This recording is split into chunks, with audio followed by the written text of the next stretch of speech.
Well, grandparenting during the holidays can be challenging. 'Tis the season of giving, holiday cheer, goodwill toward man, and seeing the in-laws. It can be the most stressful part of the season.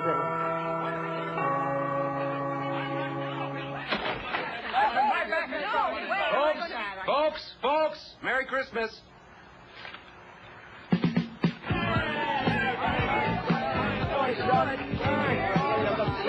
I do think that there's a fine line between grandparents and families and interfering in the holidays.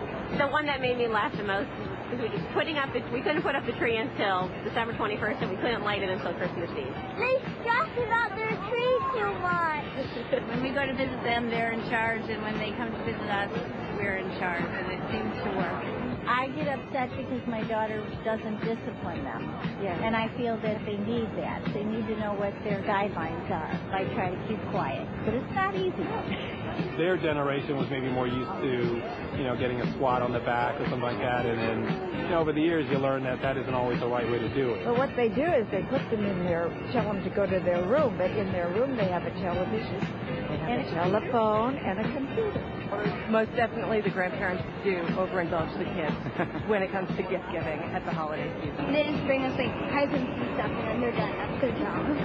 They just have to. That's our prerogative to spoil our grandchildren.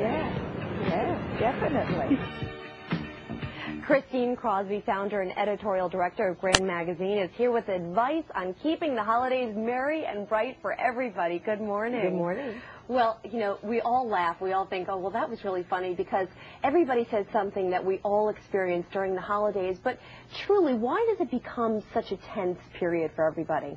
Well, first of all, I think that there is always a little tension between the generations, but it's amplified during the holidays because of that close proximity. People have these unrealistic expectations of the perfect event. Financial pressures. Everyone comes with their personal baggage and expectations, but grandparents can have a lot to do to help relieve those tensions. Okay, so let's talk a little bit about some great tips and advice that you have for grandparents to make sure they don't get in trouble with their own kids.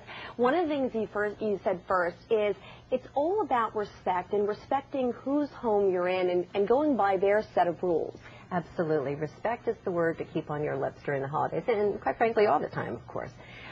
This is a time for grandparents to be able to acknowledge that their children are adults, that they are the parents, they are the breadwinners, and let them have that role, because that is their role.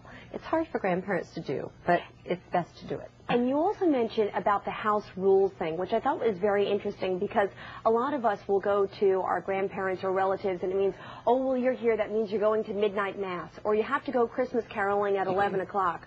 Well, what do you do when you go to someone's house and you're not sure that you really want to go by their rules? Well, in many cases, that really does apply. Whose home it is really does get to dictate what the traditions for the holiday are going to be. It's a time for grandparents especially to not try to force their traditions on that young family. And of course, vice versa. If the young family is coming to the grandparents' home, then they should expect to celebrate as they prefer. One of the things we saw in that piece there is about gift giving. And one of the big contentions that occurs between grandparents and parents, of course, is the grandparents say, well, the parents spoil them. And then the parents say, no, you were the ones spoiling them. So should there be a little communication about who's giving what gifts? I mean, we only have a couple of days left. Oh, my gosh, absolutely. And the key here is advanced communication.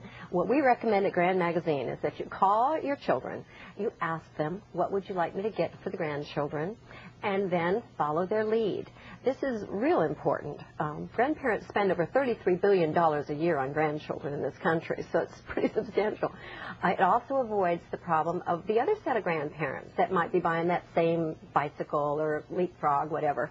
Another contentious issue is the issue of who's in charge of the kids, who's disciplining them, because, we all have different styles, different generations.